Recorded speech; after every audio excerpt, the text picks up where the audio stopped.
Right, mate. Sheffield United, one game away. What do you think? Did you watch any of it last night? Yes, I watched it until the second goal. Then I turned it off.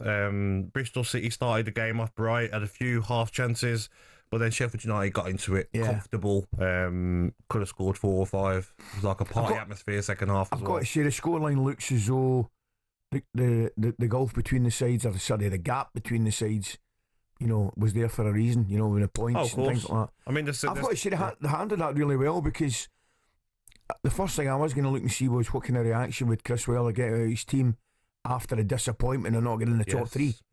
So they've certainly handled the first hurdle really, really well, mate. How many times did we say it, that the team that finishes in third, who misses out, he's neck and neck, wasn't it, to the last 4 or 5 games, they normally drop off. But sometimes the manager, Chris Wilder, is the perfect manager, Ali. Yeah, I know what you mean. Come on, let's get back. Let's get back to our plan. We've been unlucky. We've messed up. Let's pull it right now.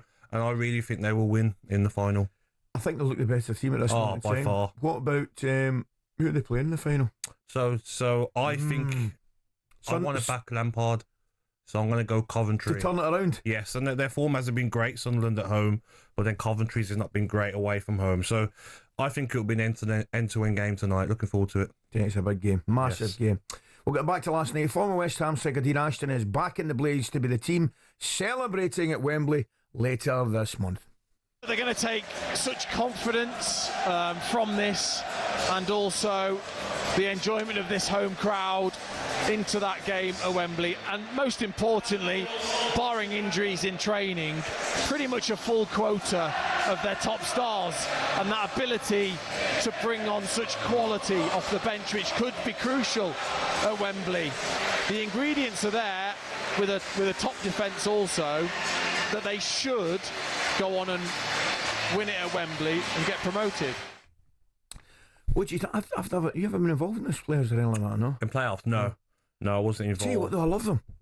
They're magic. I mean, I know, so you can have the argument, the likes of Sheffield United finishing so many points ahead of 4th, 5th and 6th. It's a little bit unfair on them, and I get that argument. But I tell you what, they don't have to make for some excitement, don't they? Yeah, but look what can happen, Ali, in the final. You never know. Sheffield United will be the better team by far than Coventry or Sunderland, but ascending off. A penalty. Anything can happen in football. You don't turn up on the day. Nerves. But what I will say is last night was a record result, wasn't it, in the playoffs? 6-0 aggregate. You could tell by watching, Ali, even watching Coventry and Sunderland, you can see I watched that, obviously, a better side. They've got some great players. Kiefer Moore, Callum O'Hare I love as well. It's the age-old question, though. Do you know what I mean? Well, and I'm not even talking about Sheffield United, I'm talking about Leeds and Burnley as well. Will they have enough to stay in the top flight? You know what they need to do, that's the thing, Gab. They need to do is change the way they play. Try and be hard to beat. I remember playing at Bramall Lane in the Premier League. Hard. Yeah. On that logic, then, you would say Burnley would have a better chance at any of the 3 teams that go up. Exactly. Make it hard. If you're losing games, are you losing by 1 goal? Yeah. Are you making it tight? Are you trying to win a set piece? You've got to change the way you play in the Premier League. You can't be going and playing out from the back, because when you lose it, when you're a team that's just been promoted, not as good, you get punished.